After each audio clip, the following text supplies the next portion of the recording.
Part 1. The royal well. Once upon a time there was a princess who was courted by suitor after suitor who came to the palace to win her hand. But it seemed to her that each of them looked at her without really seeing her at all. She shook her head and sighed.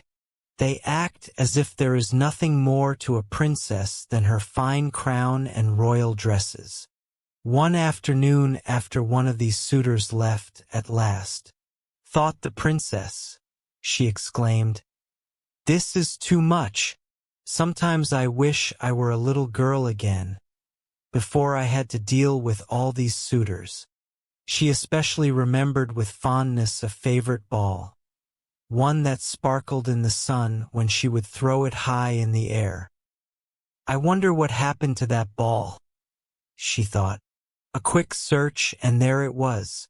Full of joy, she clutched her ball to her chest and ran outside to the palace yard, where she threw it higher and higher. One time she threw the ball higher than ever, and when she ran to catch it, she tripped on a tree stump. When the ball fell down, it plopped right into the royal well. She raced over to fetch it before it dropped too far down. But by the time she got there, she could no longer see it in the well water. "This is terrible," she moaned. "My ball got lost in this well." 10 to 12. Just then a green frog poked its head above the water. "Can I help you?" said the frog. "Yes, you can," said the princess. She thought it was odd that a frog could talk, but then again, she wanted that ball. "You can go get my ball down that well." "No problem," said the frog. "But first there's something I must ask of you." "Ask of me? What?" said the princess. "That you spend time with me today," said the frog. "I'm not sure what that means," said the princess. "Just spend time with me today," repeated the frog. "All right, fine," said the princess. "Now go get my ball." "On it," said the frog. He dived deep into the well. A few moments later, he came up with the ball held high in one hand, dripping and sparkling. "You did it," said the princess, taking it from him. She turned to go. 19 to 21. "Wait a minute," said the frog. "You promised to spend time with me today." "I already did," she said with a shrug. The princess headed to the palace without looking back. Part 2. A special guest. That night, when the princess sat at dinner with her family and royal advisors, there was a knock on the door. A servant opened the door but saw no one there. The frog, standing down low, cleared his throat. "Oh, down there," said the servant, surprised. "The princess promised to spend time with me today," said the frog in as loud a voice as he could. "So here I am."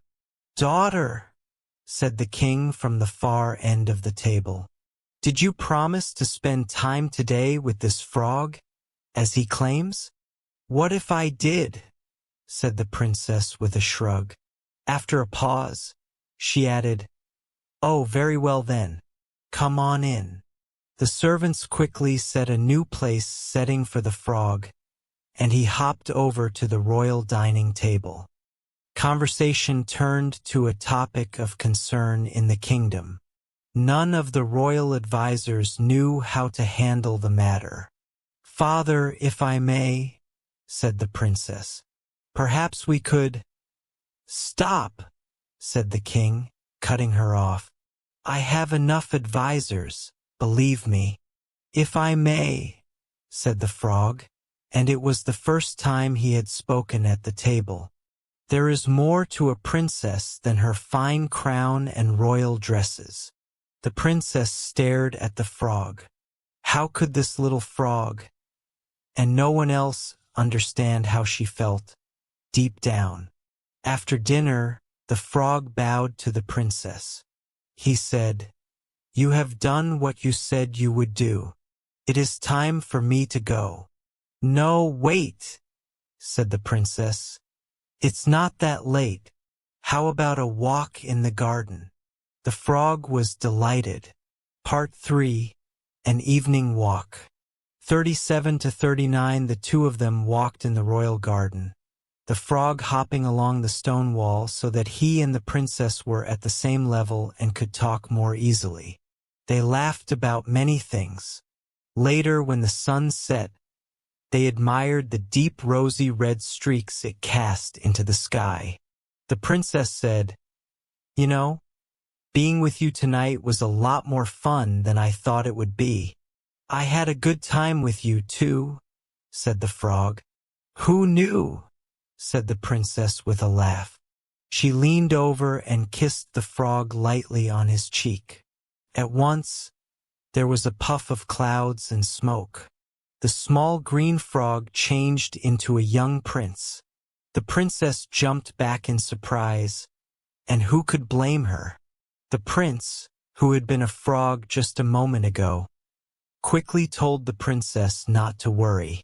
Years before, he said, an evil which had put a spell on him that he must stay a frog until he was kissed by a princess. The witch had laughed an evil laugh, saying, "Like that will ever happen," but now it did. The princess knew it must be true. The tone of voice of the prince, how he listened to her, and especially his eyes, these were all the same. Now that the frog had returned to his true self as a prince, the two of them could spend time together in a different way. Years later, after they were married, they hired an artist to make a beautiful carved bowl to hold that favorite ball of hers. They placed the carved bowl on their royal dining room table, and when the sun shone in through the palace windows, the ball sparkled for all to see.